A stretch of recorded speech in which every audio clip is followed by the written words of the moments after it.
wanted to do is investigate exactly what are the mechanisms of resistance. And so, for example, one of those bases that was in the previous slide is an A in E. coli and bacteria, and if it's changed to a G, it reduces the binding constant for all macrolides, including erythromycin, by 10,000 fold. Now, it turns out we looked at what's called Haloarchaea maris mortui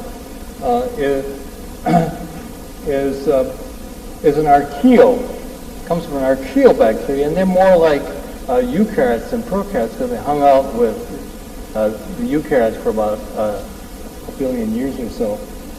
And that's a G, so it's not going to bind antibiotics as well. It's the mutant. And the reason is, there's the G and there's this nitrogen that's right under this ring. It gets in the way, it pokes in the way. So we wanted to see, well, what happens if you mutate it back?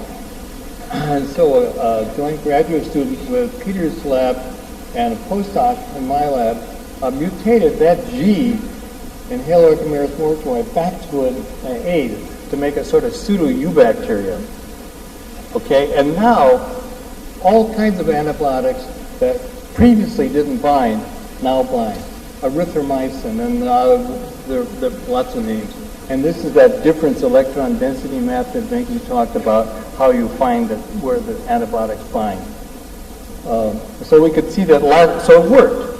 Just changing that one G to an A reversed the process.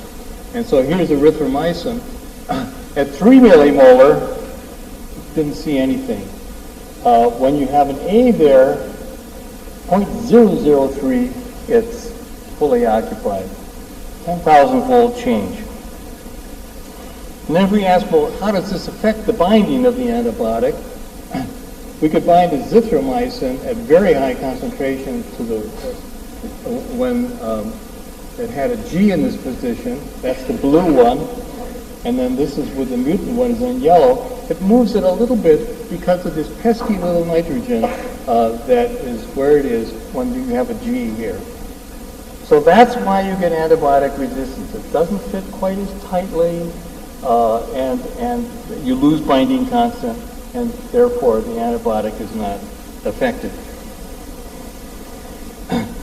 Now it turns out we've looked at many different families of antibiotics that target the ribosome at nearby, but different binding sites. And so there's the antibiotics on the scale of the ribosome, and now this is blown up. And so it doesn't matter in detail what these antibiotics are. The point is there are different antibiotics that bind in the peptidyltransferase center nearby, different chemical classes, different locations, but in detail, but nearby. And by the way, these are very small. I always say this is like David and Goliath. Goliath being the ribosome and David being the antibiotic, and it manages to stop Goliath. Well, what do we do with this information? How can we make use of that? So the principle that's being used is to take a piece of one antibiotic and chemically tie it to a piece of another antibiotic to create a new category of compounds. And that's being done by Ribex Pharmaceuticals, which is the company that Peter and myself and several others founded 10 years ago to develop new antibiotics, and as I'll say, they're being successful. And so here's their principle. So they take for example, this antibiotic and this antibiotic, and they tie them together, and they get a compound that they've now called Midazolam. It starts with Zyvalox, which is a compound marketed by Pfizer, and that's right here, and then tie it to another antibiotic, which actually is a rat poison because it's not discriminating. And then there's another family that they're developing, in which they take macrolides and tie it to Zylox, or some other things that bind in this region, like chloramphenicol, and again make another category of compounds. And the final thing they're doing is they're just saying, well, we know that there's all kinds of binding sites here. Let's just start with computational approaches and chemistry and structural biology and just design new families, completely different families. And they've got 3 different families that bind in this region, and they're effective against gram-negative bacteria like E. coli, and there's almost nothing out there that's effective against E. coli. So again, don't look at the details because they don't really matter. I just want to get across the principles. That is, you take linezolid or Zylox. The trouble, all antibiotics have 2 names, neither one of which make any sense to anybody else. So if you have to remember both of them. So linezolid is tied, there's linezolid in blue, and it's right next to sparsamycin here in red. And there are these 2 molecules, and the idea is to make a chemical bridge between them and then just fiddle around with the molecule to change its properties. And so that's what's schematically depicted here. You change the nature of the bridge between these 2 molecules and then change the molecule a little bit. So then you get a bunch of compounds, and then you ask, are they selective against eubacteria versus eukaryotes? And if you get a Y, that means yes. Are they effective against these very bad bacteria? If the number over here is less than 4, the answer is yes. If it's more than 4, the answer is no. And so in their first round, they found some things that worked. And then what they do is they do many, many rounds. So here's 258 rounds. The MIC, the minimum inhibitory concentration, the number that has to be below 4, drops very low against pneumoniae. H. influenzae, very important one. They got it down below 2. So it works in principle. So now here another more detailed example of this category, and these are some of the people in Rybex who were involved in this work, who led the team. And there's a whole team of people who do these things, of course. And so here's some pesky bacteria that are resistant to linezolid.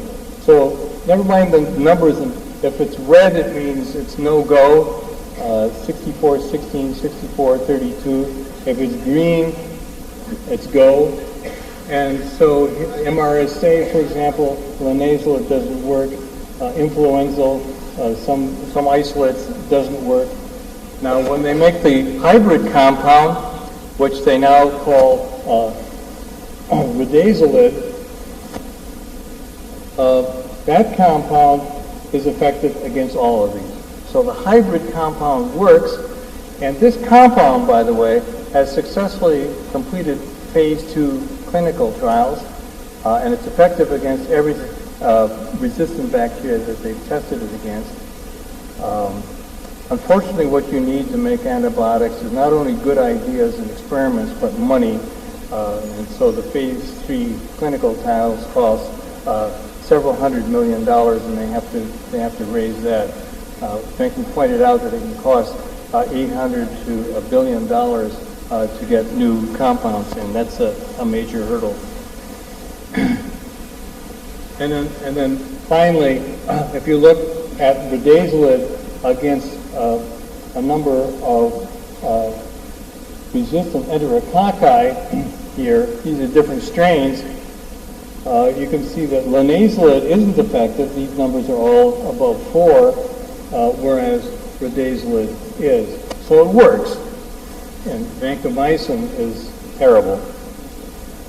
So here's another area that they're starting using macrolides. Again, the team leaders. And again, the idea is to take azithromycin, shown here, and tie it again to a compound that binds into the A site, and there are several things that they've tried.